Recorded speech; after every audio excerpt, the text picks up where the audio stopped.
information we hold here today away and use them appropriately. And before even taking them away, how do we analyze and come up with concrete issues that will be used for further engagement that will be taken away? So it's on that note that I welcome all of us to this meeting. And it's a meeting that has been put together by ActionAid and other partners, not just ActionAid. So in the course of the meeting, you will see other partners that have provided and supported this whole process. So it's not just an ActionAid meeting. But like the MC was telling us, the world has changed. It's looked as if Donald Trump has been the president of America for a long time. But he just came into power. He just did 100 days a few days ago. But a whole lot has changed globally. That's to tell you how powerful one country can be.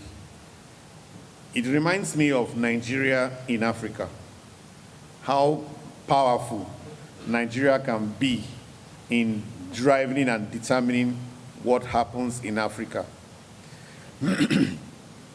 In ActionAid, it's in 19 countries in Africa, and ActionAid Nigeria is seen as a power block. A whole lot depends on us, so they look up to us, what we do, how we do it. They say, oh, if ActionAid Nigeria sneezes, ActionAid Africa will catch cold. That is because of the level of influence we are at. We know, we recognize it, and we use it for the benefit of the organization as ActionAid. But we expect Nigeria as a country to do the same, to play the same role within Africa. So, on behalf of ActionAid Nigeria, I welcome everyone to this meeting, Important Civil Society meeting. National Dialogue on Transforming the Financing for Development. It is both a pleasure and a duty to deliver this opening remark. Such a critical moment in our collective struggle for economic justice and social transformation. It's a thing of reflection for us as civil society to say the number of civil society keeps increasing. The amount of work we do seems to be on the increase as well. But the impact on the people, the level of welfare of citizens, the security of citizens seem to be getting worse. Even during military era, how many of us know the Third Mainland Bridge in Lagos? That Third Mainland Bridge was built without a loan. How many of us know? How many of us know the National Hospital, Abuja? The National Hospital in Abuja, right? That hospital was built by the military. So why am I saying this? These things were done by the military. I'm not promoting military rule, and we're not, as a civil society, of course, we don't promote it. But what I'm saying is, as time goes by, it looks as if things get more difficult, including financing for development. And it looks like the go-to place. So where were we getting the resources? Have we thought about it? Where were we getting the resources we use in building the Third Mainland Bridge? The Lekki Bridge is maybe, is it up to 1/10 of the Third Mainland Bridge? Is it up to? That Lekki Bridge, that one that connects Lekki, that's one that has. It's not up to 1/10. It's less than a kilometer. And then, so it's about 10%, right? So, no, I thought that bridge is more than that. Check online. Please, somebody check, that's why Google is. The Third Mainland Bridge. I thought we did not borrow money, but that Lekki Bridge, we borrowed money to build it. And increasingly, if that is where we are today, what will happen in 5 years? What will happen in 10 years? Go down memory lane about 10 years ago when we had President Buhari come into power. And I'm like, oh, things were so bad, let's give him some time. things will turn around. We gave him 1 year. They said, no, 1 year is too small. Let's give him 2 years. We gave him 2 years. They said, no, 2 years is too small. Let's him finish the administration. He finished the administration. Said, no, 4 years is too small. You cannot judge someone by 4 years. Let's give him a second term. And he had 8 years. Today, even his own party, by all indicators, are saying that he failed. And they are asking again for time. So how much time is good enough? When we have this conversation around financing for development, let us have all of these. So let's stop the ideology of, oh, let's give them time. With time, time does not heal any wound. Time can make the wound even worse, except you take the right action. And those are the conversations this meeting will be having today. The dialogue is timely across the globe. It's not just Nigeria that is having this conversation. The financing landscape for development is shifting in unprecedented ways and manner. We are witnessing deep cuts in official development assistance, most notably the recent 90% reduction in funding by USAID. USAID is the biggest funder. I'm sure we're in the sector, so let me not give us the statistics on this. Followed by similar contractions from the UK, from Germany, from Netherlands, name them. All these countries are cutting costs. And the money they are cutting, so development aid says that they should budget 0.7%, they call it not 0.7, 0.7% of their budget for development aid, for foreign aid. Now, they started shifting from that, and they started shifting in the sense that when they give you any form of assistance, so if they give you military assistance, they put it as development aid. If they are visiting you, they are sending embassy and all of that, they put it as part of development aid. So some countries, that's how they quantify their development aid. But right now, even at that, they are cutting down on that 0.7, and only about 3 or 4 countries are able to meet that 0.7. Now, US was not even at 0.7. They have now further shattered it, dropping by 90%. That is huge. And our health sector, those of us working in the health sector, USAID was contributing a sizable chunk to our health sector development in the country. And of course, once that money is removed, in the humanitarian sector too, once that money is removed, we all notice the difference. And as aid budgets shrink and global priorities around the world realigns, also interests and geopolitical competition. Some of this money isn't going to, like the UK, they are buying more weapons. If you notice, this is the politics of it. The whole alliance in the world is shifting from that whole global alliance. It was shifting from the global alliance to individual preservation. So countries are now thinking of themselves. So America is saying American first. So America is saying that we would take care of ourselves, we would look after ourselves. So other countries are saying, oh, where could this lead to? It could then get to a point where there will be like war, beyond just Cold War. There will be like physical war. There could be then the projection for a possible third World War. And when that happens, are you ready? So countries are cutting from their aid budgets and using to increase their weaponry, their war machineries, to be prepared for such a time. They are reading maybe 2 years, 3 years, 5 years, maybe 10 years time, and they are beginning to prepare right now. But for us, this is affecting us greatly. We're not even talking about preparing for war. That's not what we're talking about. We're talking about how do we improve the standard of living of the country? How do we develop our country? How do we get to a point where infrastructure on our social service, gender responsive social service is being put in place? But it's more than a financial crisis, it's a justice crisis. Over 50 countries, including Nigeria, are now in a near-debt distress. During Oko-Jumbo, President Obasanjo's time, we had a debt cancellation. Our debt then, external debt burden was about $30 billion. And we paid 18, and we were forgiving 12, or the other way around. No, I think we paid 12, and we were forgiving 18. That was huge, and we canceled our debts. But today, Eze will come and tell us the figure. Eze will be here later on. We have more than tripled that number right now in terms of our debt burden. We have borrowed and borrowed.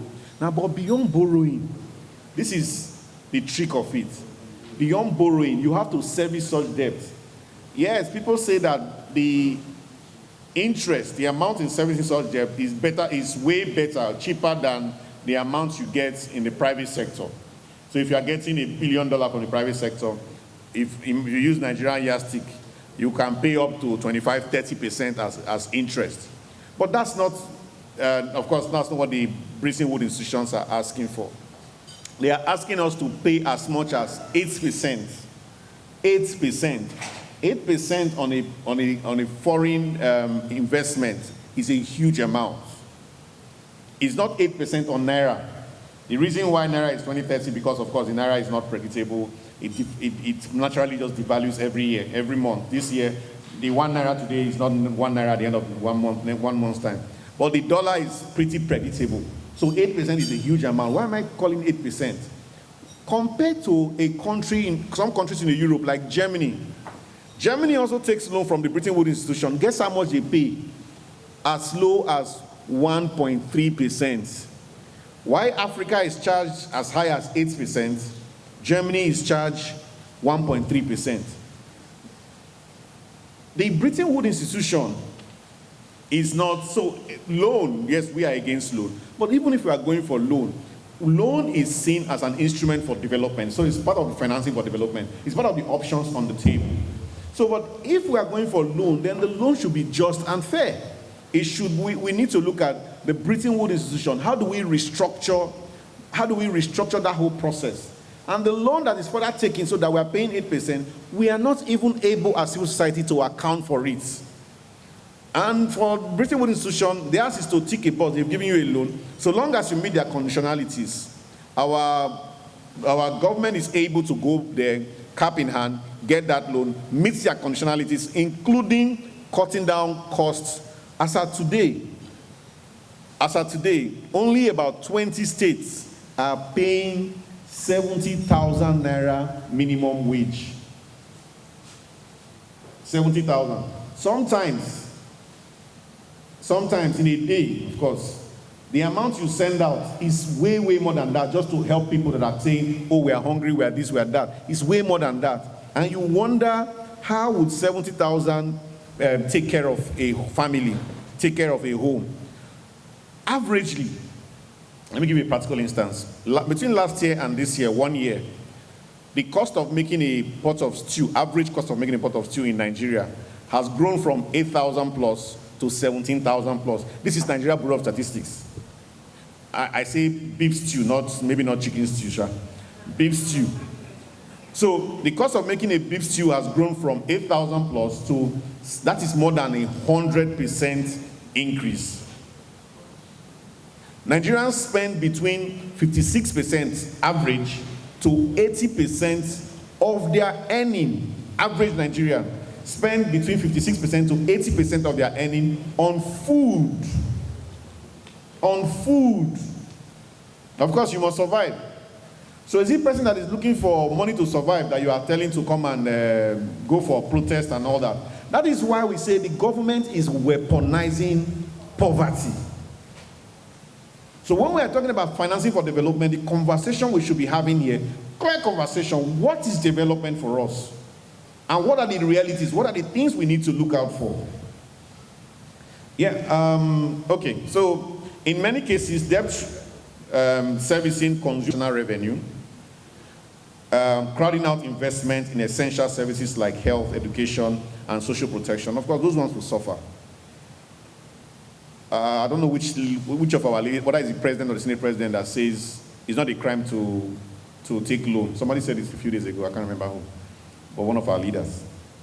At the same time, illicit financial flows estimated at over $18 billion annually bleed out of our economy every year, which is the much needed resources for our development.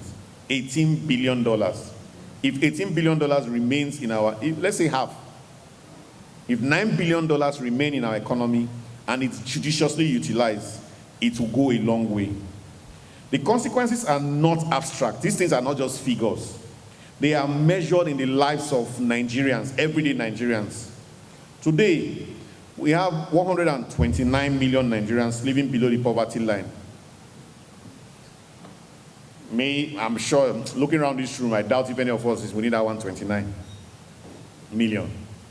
I doubt that anybody here is within that 129 million. But these are not figures. These are people. I'm sure we know them. I know people. I know people. Senators know people.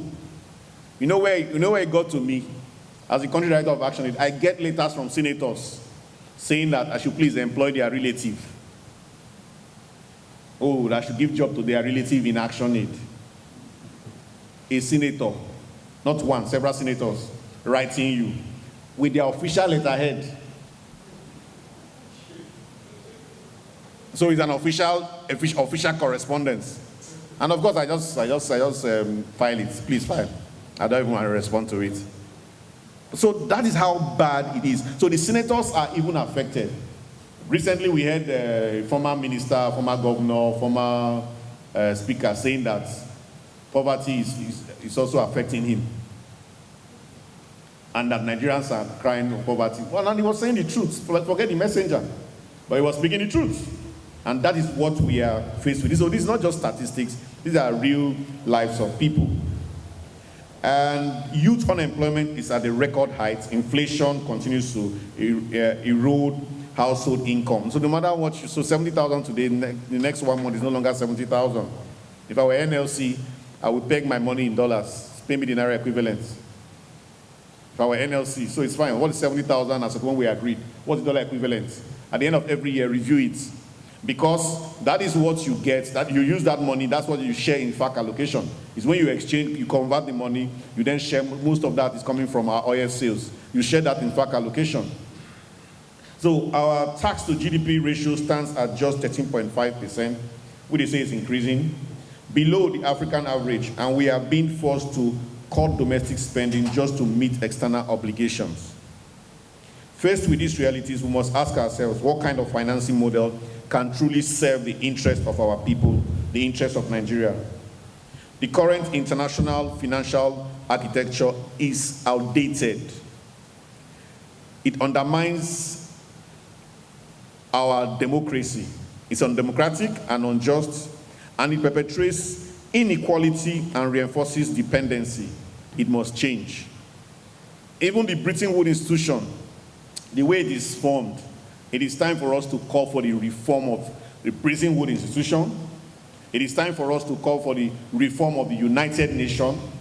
The United Nations, they've been calling for reform, but they are quite slow. If you think that Nigeria is bureaucratic, go to UN. Nigeria is not bureaucratic. I have worked with the UN sometime, did some work with them, and I just gave up. They pride themselves in it. We are bureaucratic. It's okay. But we need to reform it in such a way that it favors and it works for the whole world. If we are partners on the table, so the Bretton Woods institution is not owned by the EU or the developed countries.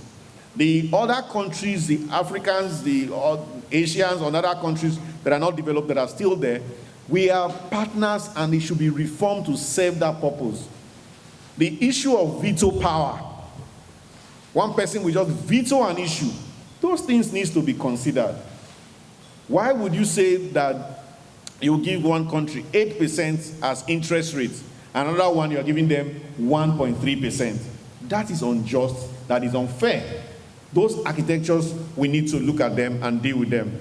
That is why today's conversation matters as part of the broader mobilization towards the 4th International Conference in Financing for Development happening in Seville. This national dialogue, that's in Spain. This national dialogue is an opportunity for civil society to develop a unified voice, grounded in justice and solidarity, to call for urgent reforms, both at home and globally. As CSOs, all of us, this is what we are proposing for part of the things we should do for the conversation today. As CSOs, we should demand for and push for the reform of the Bretton Woods institutions and the UN agencies to suit our development as we want it. We should push for the cancellation of debts again, but it has a caveat. Unsustainable and illegitimate debts must be cancelled. Rich countries must honor their climate debt obligations. Change the system. We need a fair, transparent, and democratic global financial system, one accountable to people, not for profits, not profits-oriented. We must choose hope and justice.